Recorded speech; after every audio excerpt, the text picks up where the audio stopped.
My brother's wedding planner said I was uninvited, but they'd keep the $65,000 I paid, so I triggered one clause that made their dream wedding collapse overnight. I am Natalie Warren, 34 years old, owner of Sapphire Luxury Hotels and Elite Catering. My brother James and I have always been close, surviving our parents' divorce and building our lives together. James and I grew up in a modest neighborhood in Boston. He was only 2 years older than me, but he always took his role as big brother seriously. I remember how he would walk me to school every day, holding my hand at crosswalks and making sure the other kids never bullied me. We had that special sibling bond that some people never experience in their lifetime. Our childhood took a sharp turn when our parents divorced. I was 12 and James was 14. The split was messy, full of late-night arguments and slammed doors. Our father, Robert, was a workaholic accountant who rarely made time for family dinners. Our mother, Linda, felt neglected and eventually found companionship elsewhere. Neither of them realized how their separation would impact us. After the divorce was finalized, our parents settled into a Cold War. They communicated only when absolutely necessary, using us as messengers. Tell your father he is late on the child support again. Or ask your mother if I can pick you up an hour earlier on Sunday. James and I quickly learned to rely on each other instead of our distracted parents. The financial situation at home became strained. Mom had been a stay-at-home parent and suddenly needed to find work with outdated skills. Dad moved into a small apartment and seemed more interested in his new girlfriend than paying bills on time. By the time I was 16, I was working after school at a local diner. James took a job stocking shelves at the grocery store. We would pool our earnings to buy groceries when Mom was short on cash. We only have each other, Nat, James would tell me as we counted coins on our bedroom floor. No matter what happens, I will always have your back. That promise carried us through high school and beyond. When I decided to pursue hospitality management in college, James was my biggest cheerleader. He had opted to skip college and went straight into construction, working his way up from apprentice to foreman by the time he was 23. He would send me a portion of his paycheck each month to help with my textbooks and living expenses. My career path was challenging but rewarding. I started as a front desk agent at a boutique hotel while finishing my degree. The manager noticed my dedication and promoted me to supervisor within a year. By 27, I had worked my way up to director of operations at one of the most prestigious hotels in the city. That was when I took my biggest risk. With my savings and a small business loan, I purchased a struggling historic hotel that was on the verge of foreclosure. The Sapphire Grand had gorgeous architecture, but terrible management. I worked 18-hour days for 2 years straight, renovating the property and rebuilding its reputation. James was there every step of the way. He used his construction connections to help me find reliable contractors at fair prices. On weekends, he would come by with his crew to handle small projects free of charge. Consider it an investment in our future, he would say with a wink. The Sapphire Grand became profitable in its 3rd year under my ownership. I used that success to secure funding for a second location, then a third. By the time I turned 30, I had 5 luxury hotels in my portfolio and had launched Elite Catering, a high-end food service company that specialized in weddings and corporate events. Throughout my entrepreneurial journey, James remained my rock. He celebrated each milestone and consoled me through every setback. When a pipe burst at the Sapphire Boston location, causing thousands in water damage, James drove 3 hours in the middle of the night to help supervise the emergency repairs. Our parents took notice of our success, but in different ways. Dad suddenly wanted to reconnect, inviting us to dinner at expensive restaurants and introducing us to his business associates.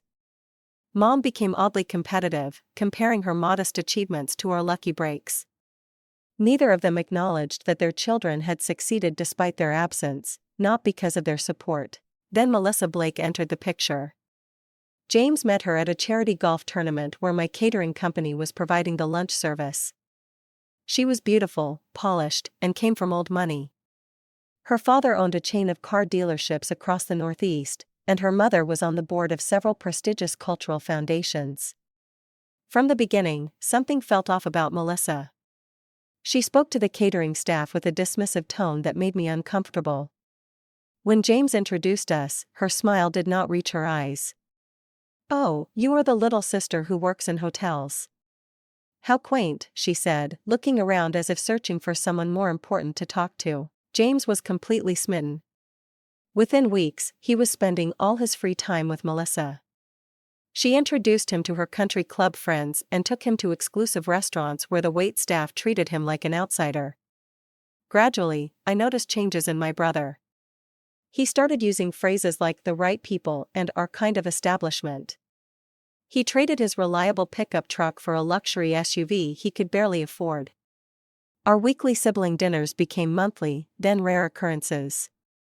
When we did get together, Melissa usually accompanied him, checking her watch and sighing loudly when our conversations drifted to childhood memories or inside jokes she could not participate in. Melissa and her mother, Eleanor, made no secret of their disdain for me. At a dinner celebrating James's birthday, Eleanor asked pointed questions about my little hotel business, and seemed disappointed when I explained the scale of my operations. "Well, I suppose anyone can succeed in America these days," she said with a tight smile. "Though there is a difference between new money and established families." Melissa nodded in agreement. "It must be exhausting working in service, all those complaints and dirty rooms." She shuddered delicately. "I could never." I tried to explain that as the owner, I rarely cleaned rooms myself anymore, but James interrupted. "Natalie has always been a hard worker," he said as if apologizing for my character trait. "She will probably sell the business once she settles down and starts a family." The comment stung. James knew how passionate I was about my career. I had never expressed any desire to settle down or sell my companies. In that moment, I realized how far he had drifted from the brother who once knew me better than anyone. Despite the growing distance, I still loved James fiercely. I told myself that his behavior was a phase, that he was just trying to fit into Melissa's world. Surely the brother who had held my hand at crosswalks was still in there somewhere. On a crisp autumn evening, James called me with excitement in his voice. She said yes, Nat. Melissa agreed to marry me. His happiness was contagious and I found myself genuinely thrilled for him despite my reservations about his fiancée. "That is wonderful news, James. Tell me everything. How did you propose?" I curled up on my sofa, ready to hear the romantic details. James launched into the story of his elaborate proposal at the Blake family's summer home in the Hamptons. He had arranged for a private chef, string quartet, and thousands of rose petals scattered across the beach. The ring was a 4-carat diamond that had cost him nearly 6 months of savings. "It sounds perfect," I said, ignoring the knot in my stomach. The extravagance seemed unlike the practical brother I had grown up with. "Have you set a date yet?" "Melissa wants a June wedding. Her mother says the best venues book up a year in advance, so we need to start planning immediately." He paused. "There is just one problem. The places Eleanor suggested are either already booked or way beyond our budget." I could hear the stress in his voice. James made a good living as a construction manager, but the Blakes lived in a different financial stratosphere. I knew he was worried about measuring up to their expectations. "What about the Sapphire Grand?"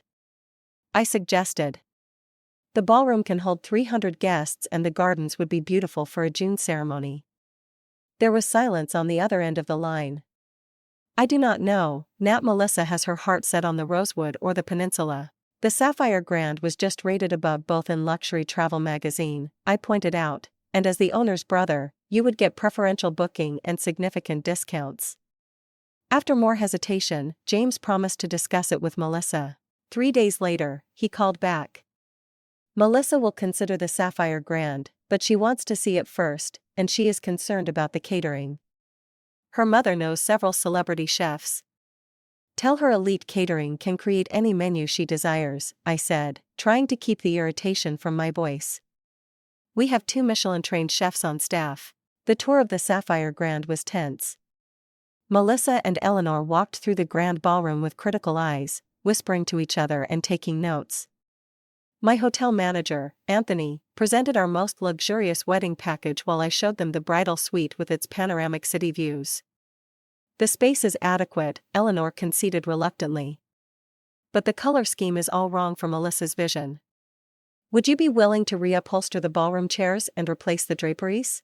I blinked in surprise. We could certainly add chair covers and decorative elements to match your color palette, I offered. Complete reupholstery of 200 chairs would be quite costly and unnecessary. Melissa pursed her lips.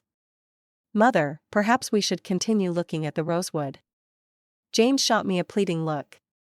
I recognized that expression from our childhood when he needed me to compromise to keep the peace. With a deep breath, I smiled at my future sister-in-law.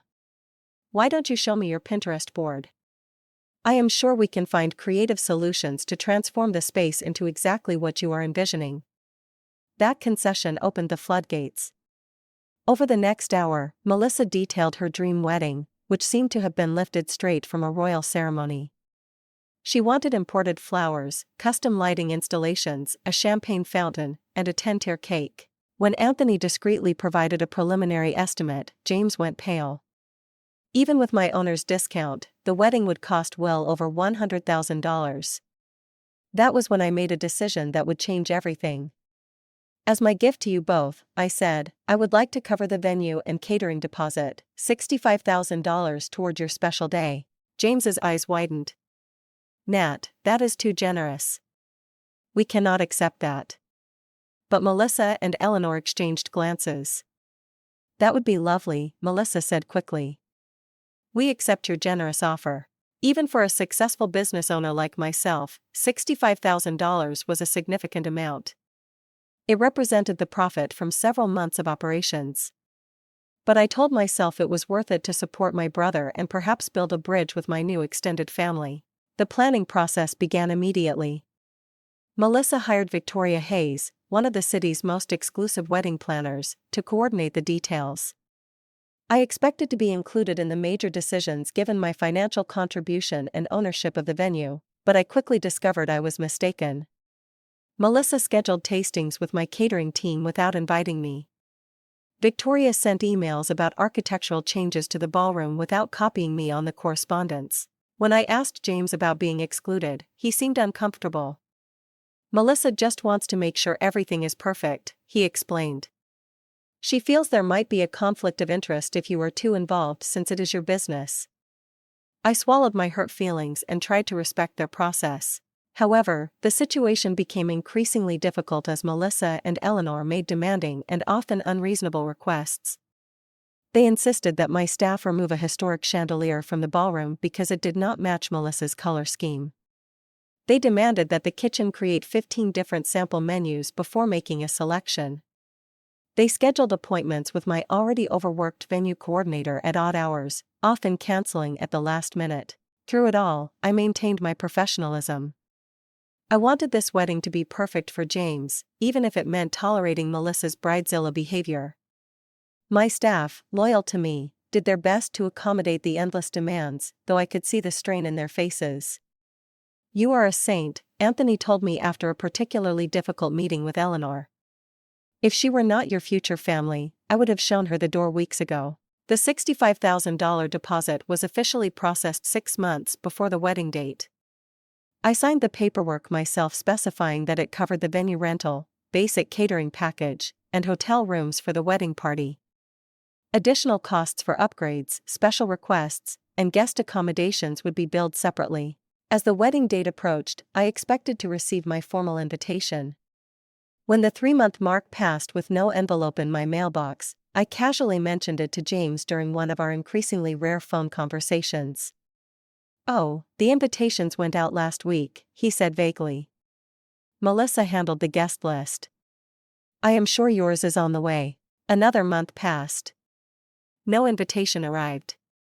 I told myself there must have been a mix-up with the mail or that perhaps they assumed I did not need a formal invitation since I was so closely involved with the venue. Still, a sense of unease began to grow in the pit of my stomach. The first truly alarming sign came when my cousin Dana called to thank me for her invitation to James's wedding. The invitation is gorgeous, she gushed. That gold foil embossing must have cost a fortune. And the handwritten note from Melissa was such a nice touch. My heart sank. I had received neither an invitation nor a handwritten note. When I checked with other family members, I discovered they had all received their invitations weeks ago. That evening, I called James directly. "Is there something I should know about the wedding?" I asked, trying to keep my voice steady.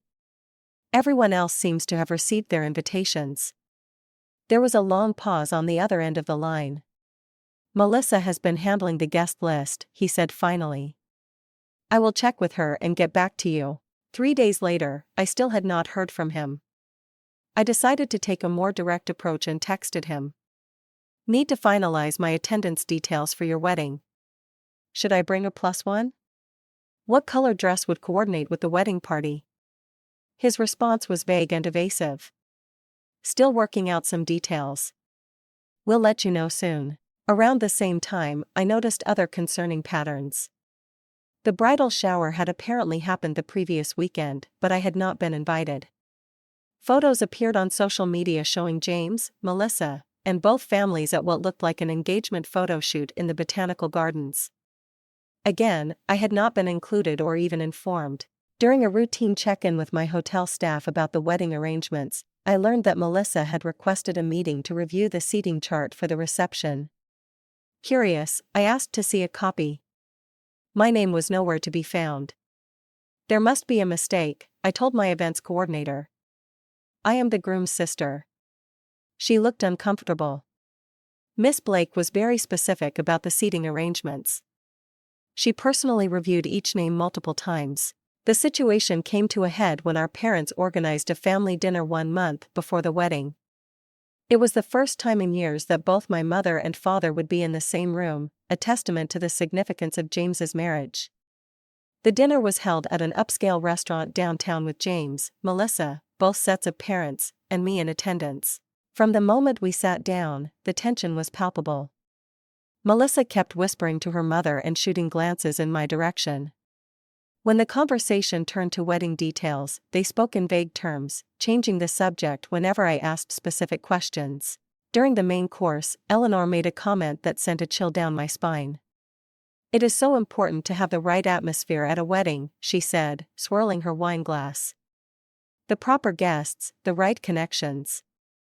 A wedding is not just a celebration. It is a statement about your place in society." Melissa nodded in agreement. "Some people simply do not understand the social implications of a high-profile event," she added, looking directly at me. "Running hotels is one thing, but appreciating true elegance is quite another." My father, never particularly perceptive about social dynamics, laughed uncomfortably. "Natalie understands elegance just fine. Her hotels are top-rated in the luxury category." Eleanor's smile did not reach her eyes. "Yes, but there is a difference between serving the elite and being one of them." "Is there not?" The implication was clear. In their eyes, I was the help, not a social equal. I looked at James, expecting him to defend me, but he was studying his plate intently, avoiding eye contact. My mother, perhaps sensing my distress, attempted to change the subject. "Natalie has been so generous with her contribution to the wedding. The venue looks absolutely stunning." Melissa's response was swift and cutting. "Yes, the financial arrangement has been helpful, though we have had to make substantial upgrades to bring the space up to standard." I felt as if I had been slapped. My flagship hotel, the jewel of my business empire, was being described as substandard by a woman who had never worked a day in her life. "The Sapphire Grand is a 5-star establishment," I said evenly. "We host diplomats, celebrities, and yes, society weddings on a regular basis." "Of course you do, dear," Eleanor patted my hand condescendingly. "And we appreciate your establishment's effort to accommodate our vision." After dinner, I tried to speak with James privately, but Melissa intercepted us. "James, darling, we need to discuss the rehearsal dinner with Daddy," she said, pulling him away. The look she gave me was triumphant, almost smug. Later that week, I received a disturbing message from a friend who worked at the country club where Melissa was a member. She had overheard Melissa laughing with her bridesmaids about the hotel girl who thought she was invited to the wedding. "She actually thinks she will be sitting at the family table," Melissa had reportedly said. "As if we would want someone like her front and center in the photos," But we need to keep her happy until the big day since she controls the venue. Another bridesmaid had asked, what about the money she contributed? $65,000 is a lot to take without including her. Melissa's response chilled me. That money is already spent. What is she going to do? Ask for it back. Besides, James says she is loaded. She will get over it. I confronted James that evening, calling him and demanding answers. Am I invited to your wedding or not? I asked bluntly. Because from what I am hearing, Melissa has other ideas. James sighed heavily. Nat, it is complicated. Melissa and her mother have very specific ideas about the guest list. They are concerned about maintaining a certain atmosphere. An atmosphere that does not include your only sister, the sister who gave you $65,000 toward this wedding. My voice cracked with emotion. You do not understand the pressure I am under, James said defensively.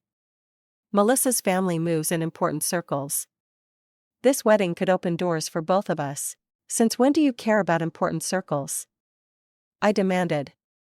What happened to the brother who used to say we only needed each other? People grow up, Natalie. They change. Maybe you should try it sometime instead of holding on to the past. His words were like daggers to my heart. Is that Melissa talking or you? I asked quietly. This conversation is not productive, he said, his voice cold. I need to go. Melissa and I have an appointment with the florist. As I hung up the phone, I felt a deep sense of loss. The brother I had known and loved my entire life was slipping away, replaced by someone I barely recognized. Still, I clung to the hope that this was temporary madness, that the real James would return once the wedding stress had passed. I decided to make one last attempt to salvage our relationship.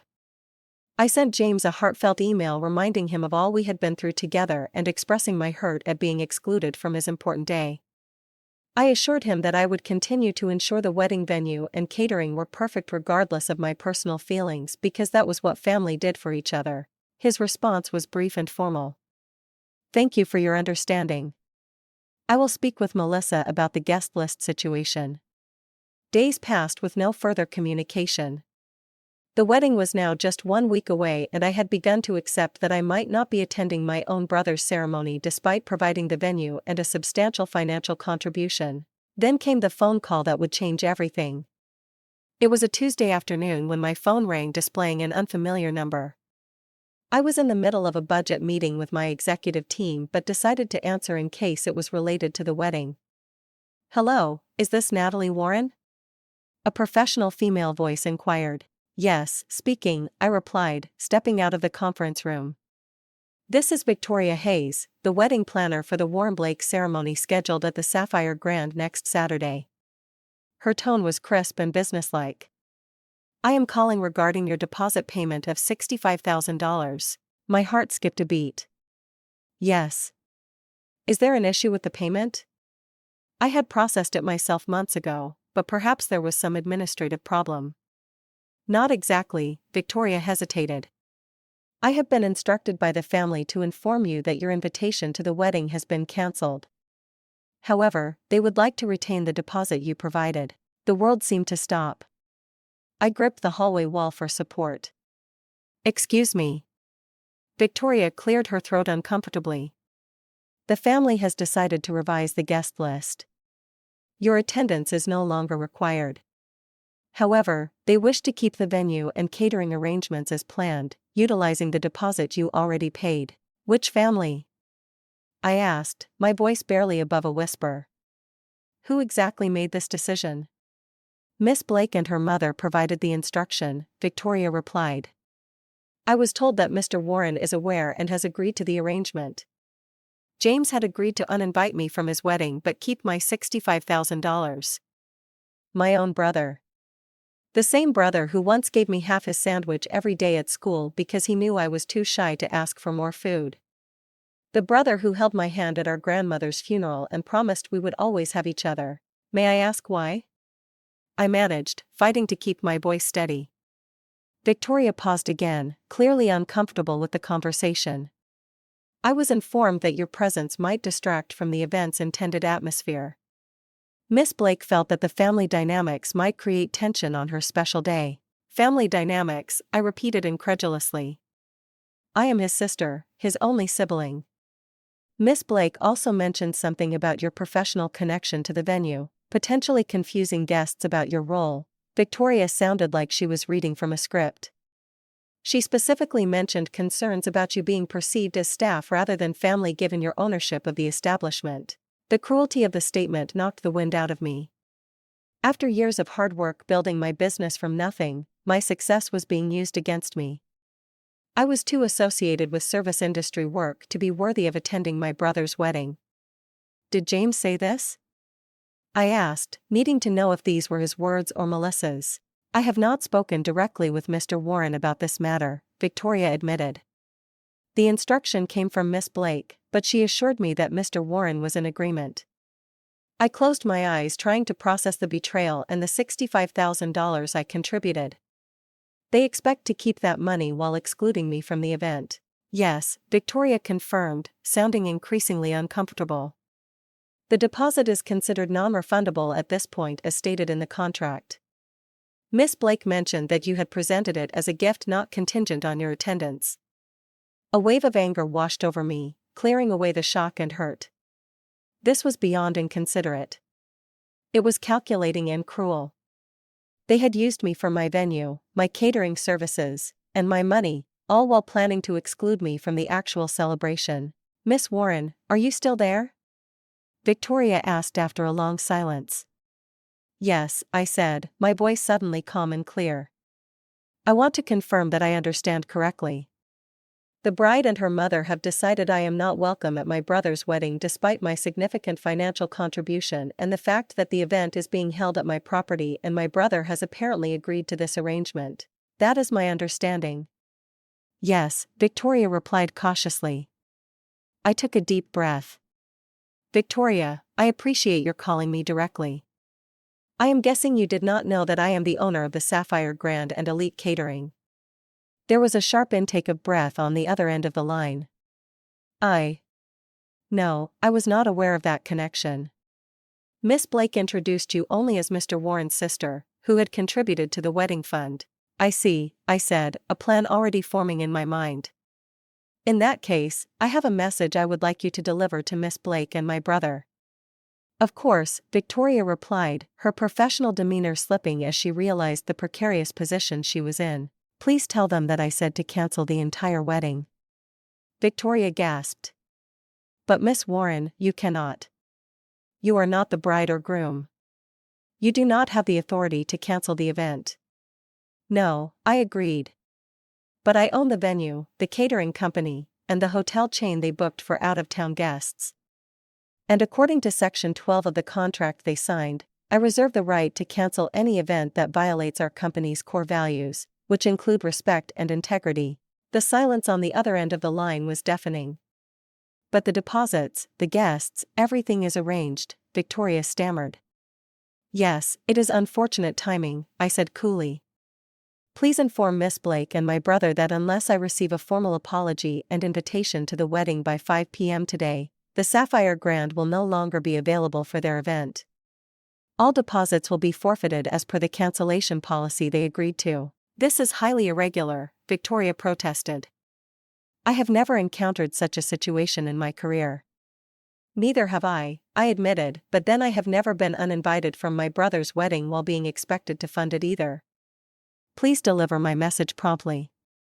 I ended the call and leaned against the wall, my heart pounding. Part of me could not believe what I had just done. Another part knew it was long overdue. For too long, I had allowed Melissa and her family to treat me with disrespect while I smiled and accommodated their demands. For too long, I had watched my brother transform into someone I barely recognized. The time for passivity was over.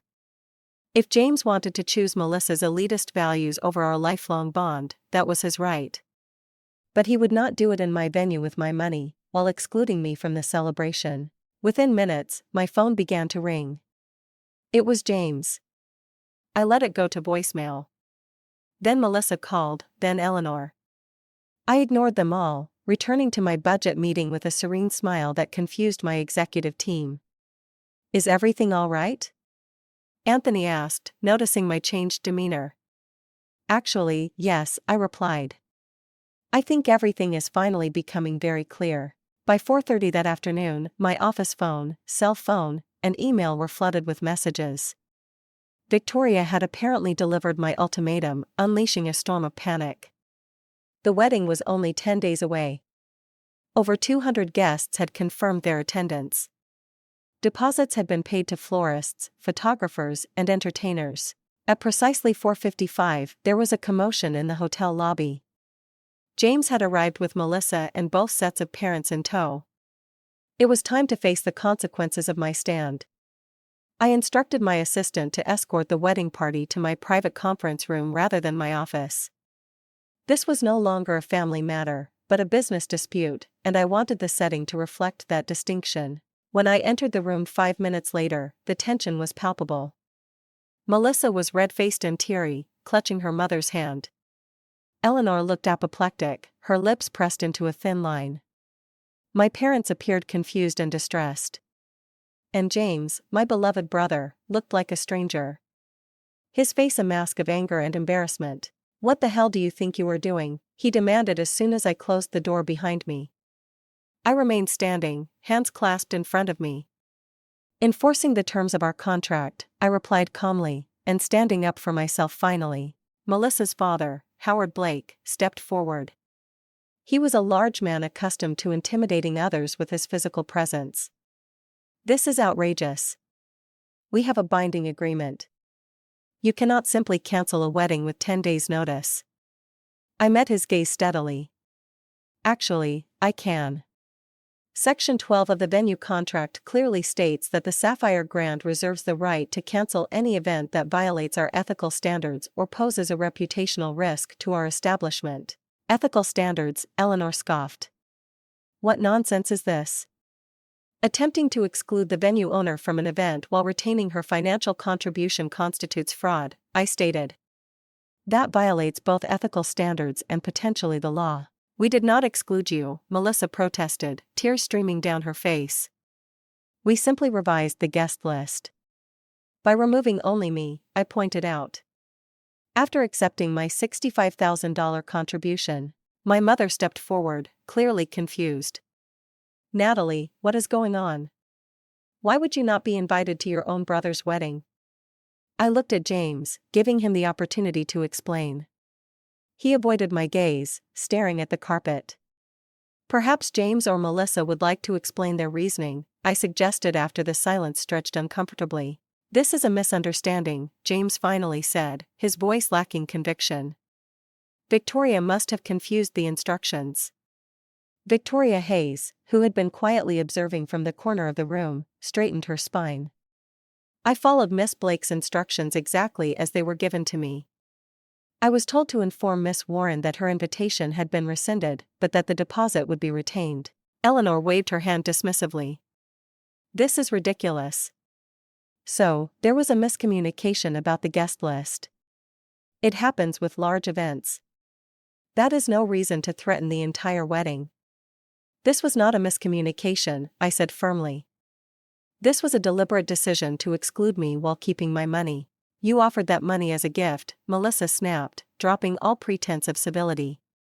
"Gifts do not come with conditions." "Actually, they often do," I countered, "especially when the gift is a business transaction with a signed contract." Howard Blake pulled out his cell phone. "This is absurd. I am calling our attorney right now.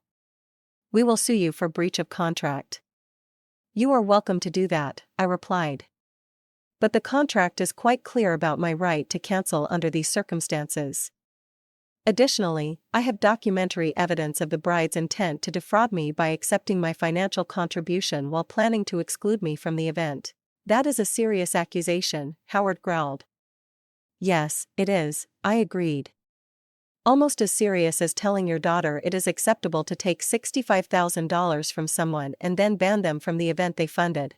My father, who had been uncharacteristically quiet, finally spoke. "James, is this true? Did you agree to exclude your sister from your wedding?" James looked trapped, his eyes darting between Melissa and me. "It is complicated," he muttered. It is actually quite simple, I said, feeling a strange calm despite the chaos.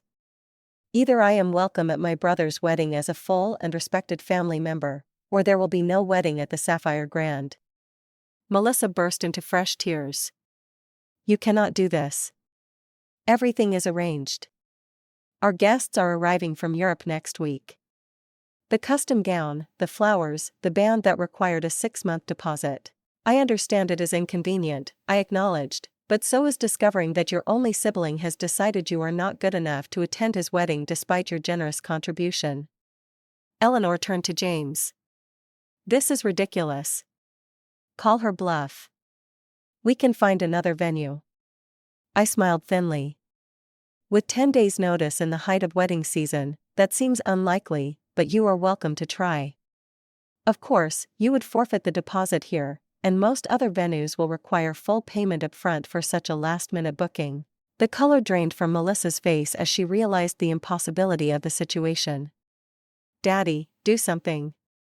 Howard Blake looked thoughtful. Perhaps we can come to some arrangement. What exactly do you want, Miss Warren? Respect, I said simply. A sincere apology and acknowledgement that what you planned to do was wrong, and a guarantee that I will be treated as the family that I am at this event. This is extortion, Eleanor hissed. No, I corrected her. This is a boundary. I have spent months accommodating every demand, absorbing every slight, and financing a significant portion of this wedding. In return, I have been treated with contempt and ultimately excluded entirely. That ends today. My mother moved to stand beside me, surprising everyone, including myself. I agree with Natalie. What you were planning is shameful, James. I raised you better than this. James finally looked up, his expression a mix of shame and defiance. You do not understand the pressure I have been under. I understand perfectly, I replied. You have been so desperate to impress Melissa and her family that you were willing to betray the sister who has always been there for you. The sister who helped put you through trade school, who celebrated every success and supported you through every failure. Something in my words seemed to penetrate the fog he had been living in. For the first time in months, I saw a glimmer of the real James in his eyes. I never wanted to hurt you, Nat, he said quietly. Yet you were willing to ban me from your wedding while keeping my money, I pointed out. How did you think that would make me feel? I thought. He hesitated. I thought you would understand that sometimes sacrifices have to be made for the bigger picture. And I was the sacrifice, I asked, my voice breaking slightly despite my resolve to remain composed. James had no answer for that. Howard Blake cleared his throat. Let us be practical about this. Miss Warren, if we agree to include you in the wedding as requested, will you allow the event to proceed as planned? That depends, I said, turning to face James directly. Is that what you want, James? Am I just an obligation to be tolerated, or do you actually want your only sister at your wedding? The room fell silent as everyone waited for James's response. This was the moment of truth, not just for the wedding, but for our relationship going forward. James looked at Melissa, then at me, then down at his hands. I want you there, Nat, he said finally. I always did. I just got caught up in everything.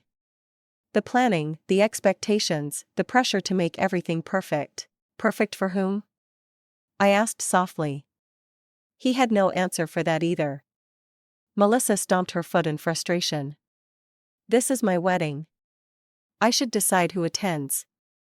It is our wedding, James corrected her, seeming to find his voice at last.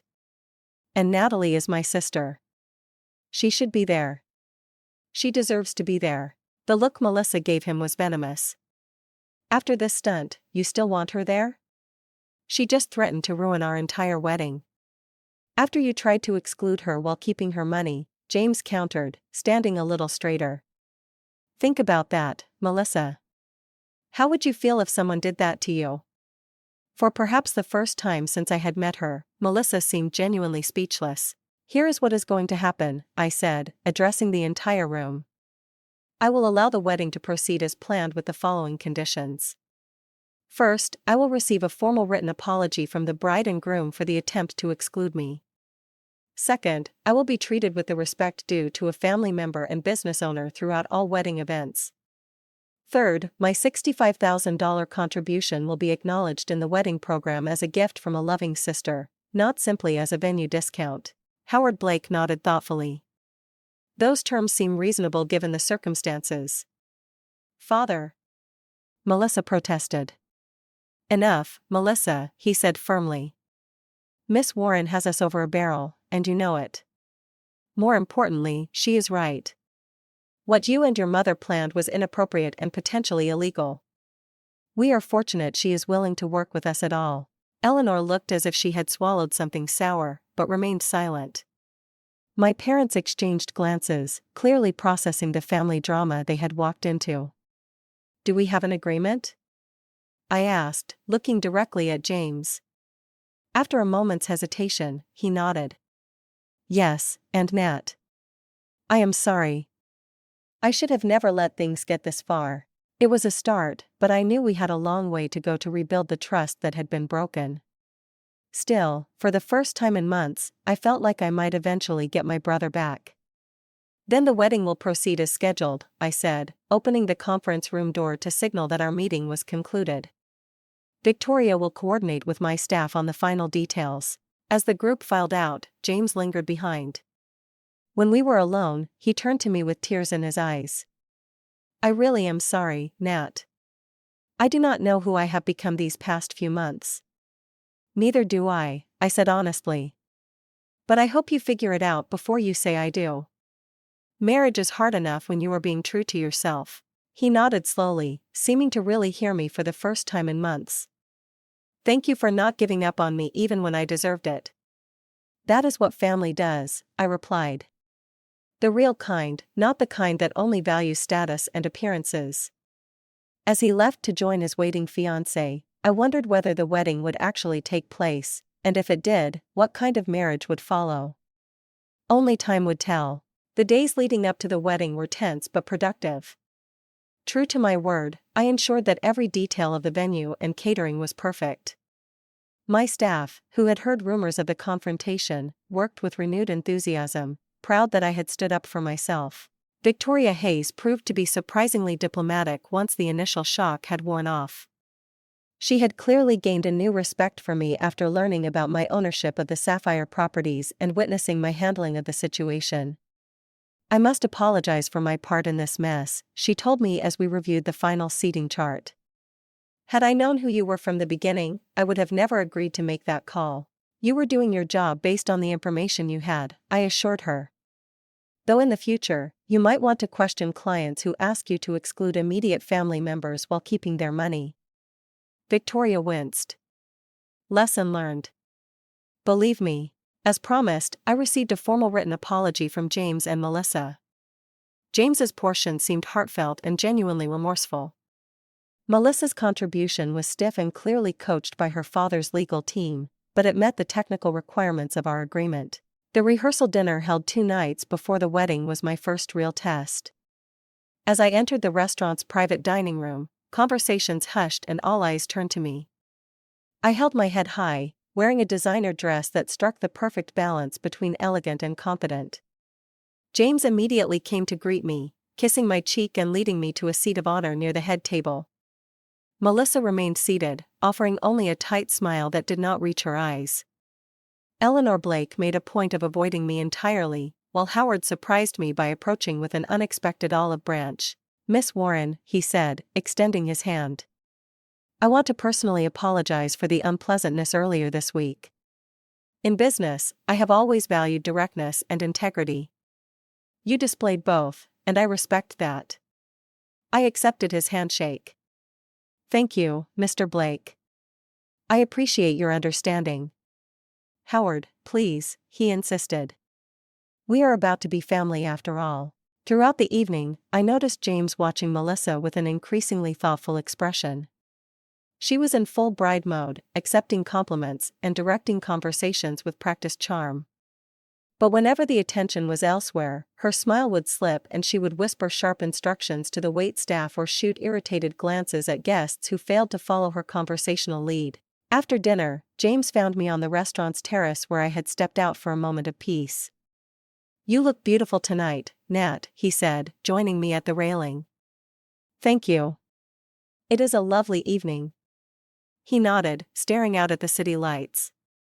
"Do you remember when we used to sit on the fire escape of Mom's apartment and plan our futures?" I smiled at the memory. "You were going to build skyscrapers and I was going to own a small bed and breakfast with a garden. Life turned out differently than we expected," he mused. "Better in some ways," I said, "though I still might get that garden someday." We stood in comfortable silence for a moment, the first we had shared in months. "I keep thinking about what you said," James finally admitted, "about being true to myself." I waited, giving him space to continue. "I do not know if I am," he said softly. "Everything happened so fast with Melissa. She was beautiful, sophisticated, connected. Dating her felt like being admitted to an exclusive club I never knew existed. And now?" I prompted gently. He sighed heavily. "Now I am standing on a terrace with my sister, hiding from my own rehearsal dinner, wondering if I am making the biggest mistake of my life." My heart ached for him, but I knew this was his decision to make. "Cold feet are normal before a wedding. This feels like more than cold feet," he confessed. "The way she and her mother treated you, it opened my eyes to things I have been ignoring. The way she speaks to servers when she thinks no one important is watching. The comments she makes about my friends from the construction company. The constant pressure to improve myself by changing everything about who I am. Those are valid concerns," I acknowledged carefully. "But the wedding is in 2 days," he continued, running a hand through his hair. "Everything is paid for. Guests are arriving from all over. Canceling now would be a disaster. More of a disaster than a divorce in a year or 5 years or 10 years with children involved?" I asked softly. Before he could respond, Melissa's voice rang out from the doorway. "There you are. Everyone is asking where you disappeared to." The mask slipped back into place as James turned to his fiancée with a practiced smile. "Just getting some air with Natalie. We will be right in." Melissa's eyes narrowed slightly as she looked between us. "Do not be too long. The Harringtons are about to leave and they came all the way from London." After she retreated inside, James gave me an apologetic look. "I should go." "Of course," I said, touching his arm gently. "But James, whatever you decide, I will support you." That is what real family does. The day of the wedding arrived with perfect June weather. The Sapphire Grand had been transformed into a floral wonderland with white roses and orchids adorning every surface. The ballroom gleamed with candlelight and crystal exactly as Melissa had envisioned. As a family member rather than just the venue owner, I was seated in the front row for the ceremony. Eleanor Blake made her displeasure known with pointed glares, but Howard nodded respectfully when our eyes met. The music began, and the procession started. James stood at the altar looking handsome in his tuxedo, but noticeably tense. As the bridal march played, and Melissa appeared at the back of the hall on her father's arm, a collective gasp rose from the guests. She was undeniably stunning in a custom gown that probably cost more than most people's cars. The ceremony proceeded according to plan until the minister reached the pivotal question. "If anyone can show just cause why this couple cannot lawfully be joined together in matrimony, let them speak now or forever hold their peace." In the brief silence that followed, James looked directly at me. Our eyes locked and I saw something shift in his expression. A clarity, a decision, a return to himself. "I have something to say," he announced, his voice steady. The crowd murmured in shock. "Melissa," the minister prompted uncertainly. "I cannot do this," James said loud enough for everyone to hear. "Not like this. Not when I am not being true to myself or to the values my sister and I were raised with." Gasps and whispers rippled through the audience. Melissa froze beside him, her bouquet trembling in her grip. "James, what are you doing?" she hissed. James turned to face her directly. "I am sorry, Melissa. You are beautiful and accomplished and you will make someone very happy someday. But that someone is not me. I have been trying to become someone I am not to fit into your world and in the process I nearly lost the person who has always been there for me." He looked at me again and I saw my brother, my real brother, in his eyes once more. "This wedding is cancelled," he announced to the stunned crowd. "I apologize for the inconvenience and thank you all for coming." What followed was chaos. Melissa collapsed into her mother's arms, wailing dramatically. Eleanor shouted about lawsuits and ruined reputations. Howard Blake surprisingly remained calm, directing his attention to managing his wife and daughter's reactions rather than threatening James. My brother walked straight to me, took my hand, and led me out of the ballroom away from the uproar. In the quiet of my office, he finally broke down. "I cannot believe I just did that," he said, half laughing, half crying. "Did you see their faces?" "I did," I confirmed, handing him a glass of water. "That was quite an exit. I am going to pay for it financially and socially," he acknowledged. But the moment the minister asked that question, I knew I could not go through with it. All I could think about was how Melissa and her mother treated you, how they were willing to exclude you while taking your money. And I realized that if I married her, I would be endorsing that behavior. I would be becoming one of them. "What will you do now?" I asked. He shrugged, looking suddenly lighter despite the circumstances. "Go back to my apartment, return to work, start over. It will be embarrassing for a while, but at least I will be living authentically." I squeezed his hand. "I am proud of you, James." "That took real courage. I learned it from my little sister," he said with a warm smile. "The hotel girl who built an empire while staying true to herself." In the following days, James faced the fallout from his decision. The Blakes demanded repayment for their portion of the wedding expenses, which he agreed to handle over time.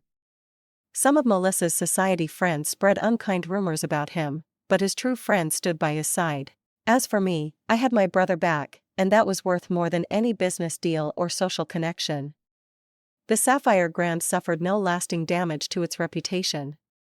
In fact, Victoria Hayes later told me that my handling of the situation had earned respect in professional circles. "Everyone knows the Blakes can be difficult clients," she confided.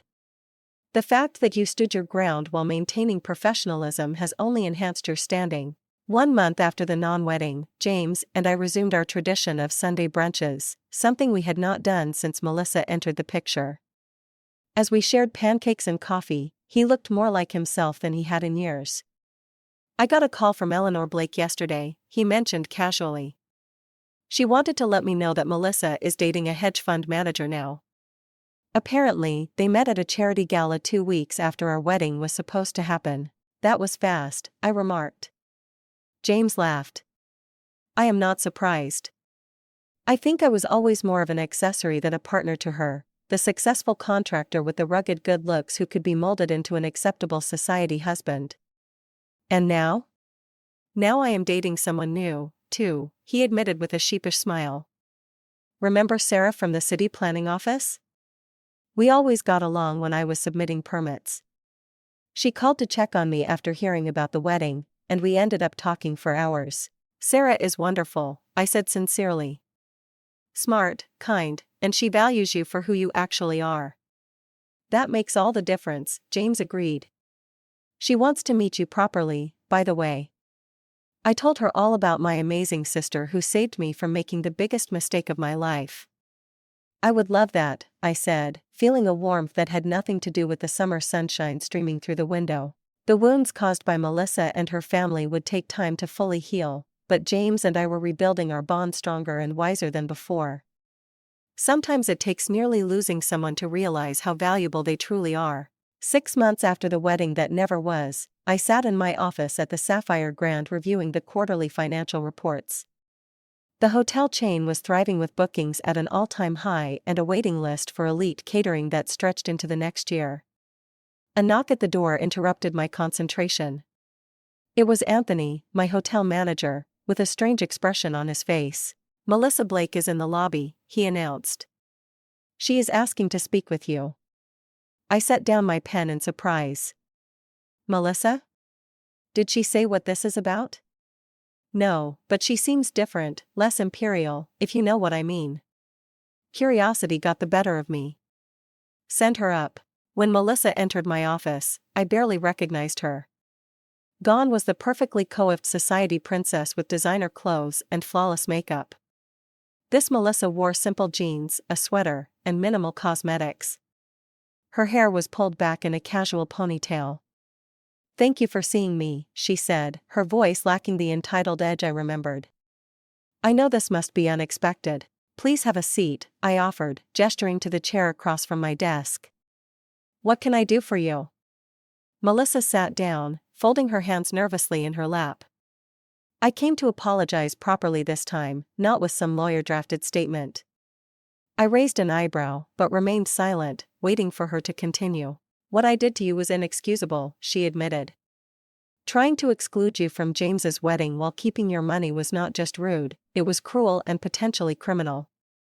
I was so caught up in creating the perfect society wedding that I lost sight of basic human decency." "What brought on this revelation?" I asked, genuinely curious. She sighed. "After James left me at the altar, I was angry and humiliated. I blamed everyone but myself. I quickly started dating Curtis, a hedge fund manager my mother introduced me to, thinking I could just replace James and move on." "I heard about that," I acknowledged. "Curtis proposed after just 6 weeks," Melissa continued. "My mother was thrilled. His family has even more money than we do. But then I overheard him talking to his friends about me." Her voice cracked slightly. "He said I was high maintenance but good arm candy for client meetings. He said he could train me to be the perfect corporate wife." "That sounds painful," I said, feeling an unexpected twinge of sympathy. "It was a wake-up call," she admitted. "For the first time, I saw myself through someone else's eyes, and I did not like what I saw. I broke off the engagement and started therapy." My mother was furious, but my father supported my decision surprisingly. "Howard seemed to have more self-awareness than Eleanor," I observed. Melissa nodded. "Dad pulled me aside after the therapy announcement and told me something I will never forget. He said, 'Melissa, I indulged your mother's social climbing because I thought it made her happy, but it turned her into someone I barely recognize, and now it is doing the same to you.'" "Powerful words," I murmured. "It has been a difficult few months of self-examination," she continued.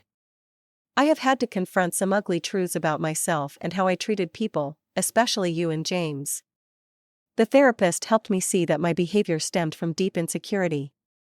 Despite all the privilege I grew up with, I never felt good enough on my own merits."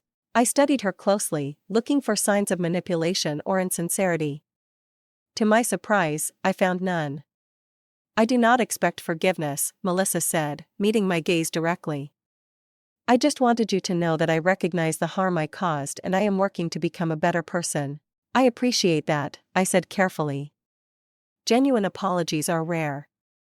"There is one more thing," she added, reaching into her purse. "This is for you." She handed me an envelope. Inside was a cashier's check for $65,000. "Your deposit," she explained. "It should have been returned to you immediately after the wedding was cancelled. It was wrong of me to try to keep it."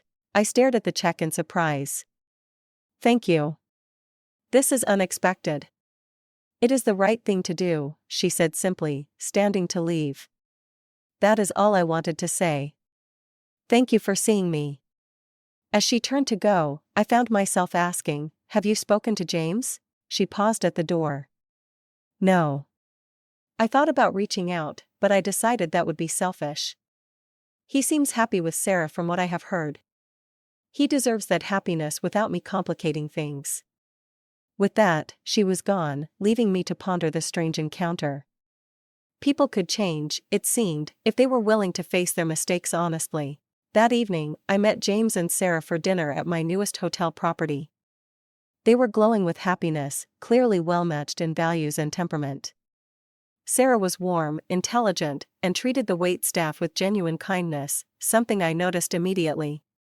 "You will never guess who came to see me today," I told James over dessert. When I recounted Melissa's visit and apology, his eyes widened in disbelief. "Melissa Blake admitted she was wrong and returned the money voluntarily? Are you sure it was really her and not an imposter?" I laughed. "It was her, though a very different version from the woman you almost married." James shook his head in wonder. "People can surprise you." I guess though I am grateful every day that I did not go through with the wedding. Sarah squeezed his hand affectionately.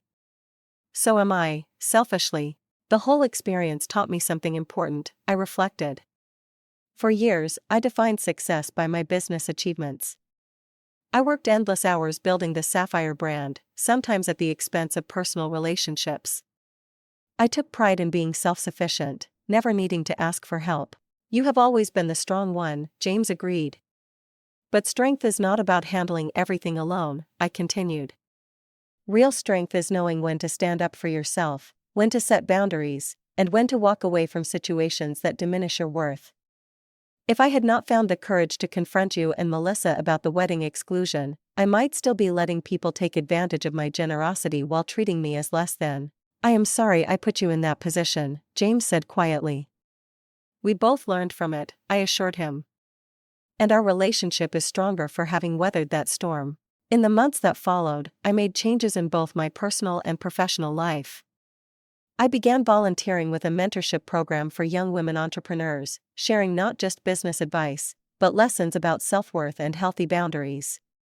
My experiences with Melissa and her family had shown me how many people, especially women, struggle with standing up for themselves in both personal and professional contexts. I also reconnected with old friends I had neglected during my workaholic years, finding joy in relationships that had nothing to do with business advantage. James and I instituted a strict no-work talk policy for our Sunday brunches, focusing instead on our lives, dreams, and the simple pleasure of sibling companionship. Perhaps most surprisingly, I developed a cordial relationship with Howard Blake. After Melissa's apology, he reached out to discuss a potential business collaboration. Over lunch, he confided that my handling of the wedding situation had earned his respect.